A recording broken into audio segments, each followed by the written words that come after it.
first and foremost, man, how did you link up with Texas, man? What was it about it that made you touch down here and start fucking with us stuff like that? Honestly, I can't even remember.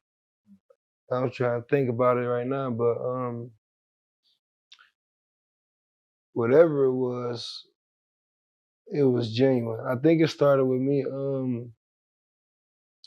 coming down here to shoot a video, and somebody that I knew out of my family was cool with people who was tied in with Walk, and we end up meeting like that. And from us meeting like that, niggas like bonded like over like my first little weekend in Houston type shit.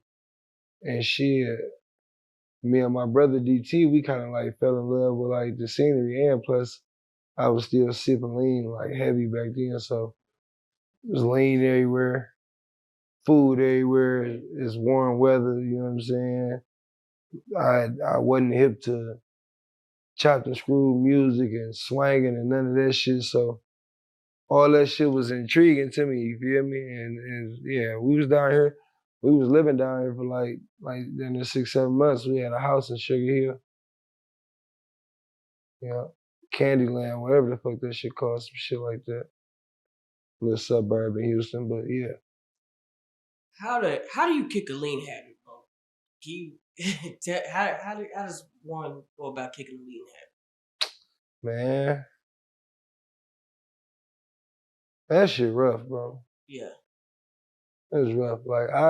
Like the way I kicked it, it would be considered cold turkey, cause I ain't go to rehab or I wasn't using Suboxone strips to wean myself off, or like I wasn't still sipping to try to downgrade it, you feel me? Like I just cold hard quit it. Yeah. And I was just drinking ginger ale and taking Pepto, but I was balled up though. Yeah, cause I was gonna say like your stomach. Yeah, I was balled up. How long were you sipping before, prior to that?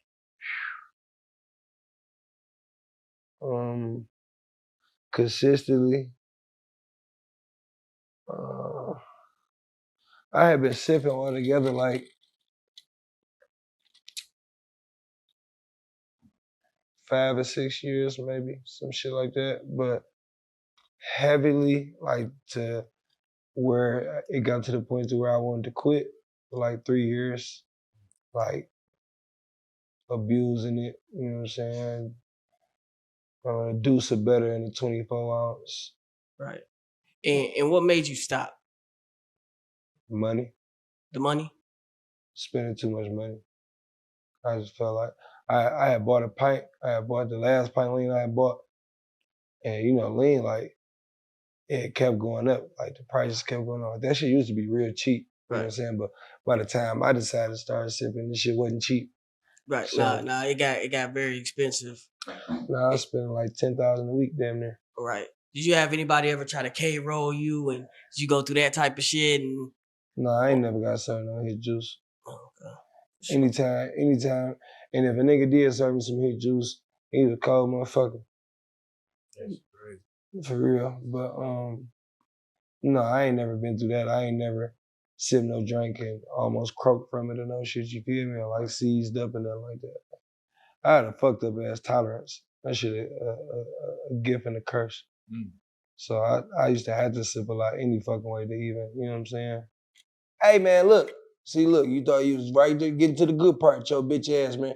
If you made it this far and ain't subscribed, bro, I'm gonna make sure your next fat motherfucker Uber Eats orders is bold, goddamn it. Fraz been on and everything. Click that button, man.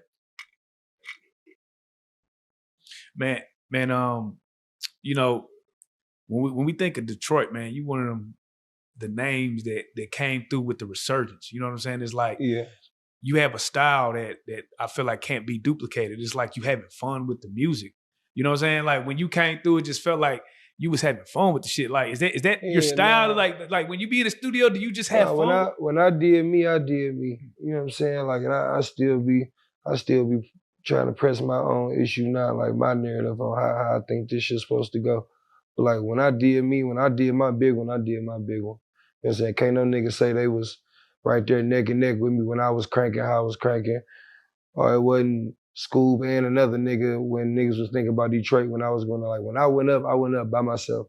You know what I'm saying? No bunch of features, none of that. And not to say like I had problems with niggas in the city or I just didn't like everybody. Like, nigga, that just was me.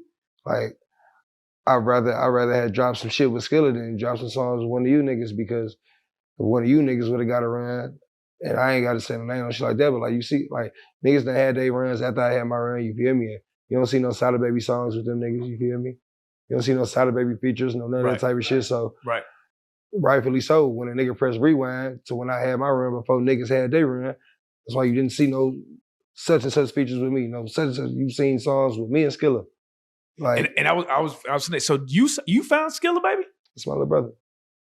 Oh, that's your actual brother. That's my like you know how life goes. Yeah. You feel me? That's my little brother. Like, that's crazy, the real because way. you know the first song that I heard was "Babe, You Know You Fine." Like that's the first song that I heard, and I was like, "Oh, that nigga gonna win because he got the females." You gotta do your homework. Like, yeah, I know. I'm saying that was the first song I heard at first, and then you start going backwards. No, when you look off into it, Lil Bro done been with me for so long. You know what I'm saying? Like, he been with me for a minute, you know what I'm saying? Like, for a long ass point in time, even to now, you know what I'm saying? To a certain extent, because I be trying to not be super duper biased, because I love a lot of motherfuckers too, you feel me? Right. And let Lil Bro tell it, you know what I'm saying?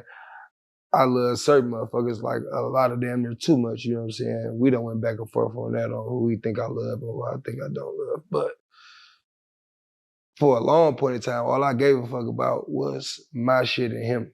Gotcha. You know what I'm saying? So like flights or what, I ain't saying means of transportation, but shows, whatever the fuck I had going on, or if it was some shit to where a nigga was pulling up, that's a predominant nigga all the time. I always try to make sure he was some type of involved, you feel me? Or if I was bumping into, say I bumped into Money Man, you know what I'm saying? And me and Money Man about to work, and Money Man got his artist with him. I used to be like, let's try to get your artist to do something with Skilla, you know what I'm saying? Ooh, like I just always just try to keep the nigga in the mix, or for no fucking reason, just call myself giving you some game, like nigga, you do this like this, and you put this like that. Ooh, like I just gave a fuck about that nigga so much around that time. Still do give a fuck about him, but like when he was trying to get it going, and I seen like what he wanted to work harder than niggas who felt like they didn't have to work hard because they had a relationship with me. You know what I'm saying? And he came straight in, and I'd be out of town or some shit, but he still wanted to work. I'll send him to a studio. Like, hey, little bro, go over here. These niggas gonna let you in so you can work with Whoop. He'd get to the house, and motherfuckers tell him they not recording. Fast forward, y'all niggas wish y'all would've let that nigga in that house. You know what I'm saying? Like he wanted that shit, bro. Like, I asked him to get to the studio, he'd get to the studio. You know what I'm saying? Like the thing that made me all the way like just buy into him, like nigga, I asked him to come to the strip club one night along with like 20 other niggas, you feel me?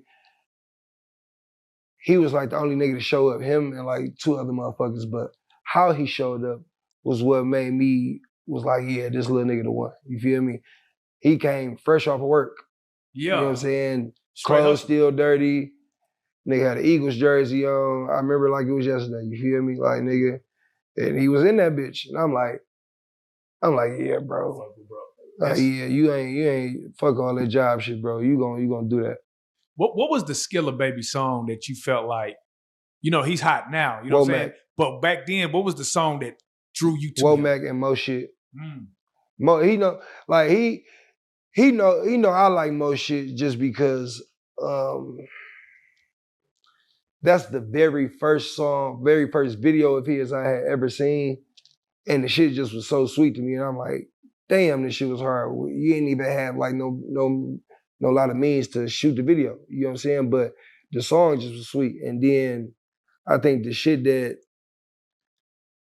made me realize he knew how to make a song, and then it's 2 different versions. The shit that made me realize he knew how to make good music was Womack. And then Trayvon Martin was the song that like made all of us, especially me, like I don't know how it made other people feel. I know it made niggas look at him in different light as far as like his brain capacity. But me, right there, I was like, yeah, this nigga can do shit I can't do. You feel me? Like he can go up in there and really make like that pain music and tell a story and get deep and all that type of shit, versus to where when I get deep, I'm still leaning towards being blissfully ignorant at all times. Real life.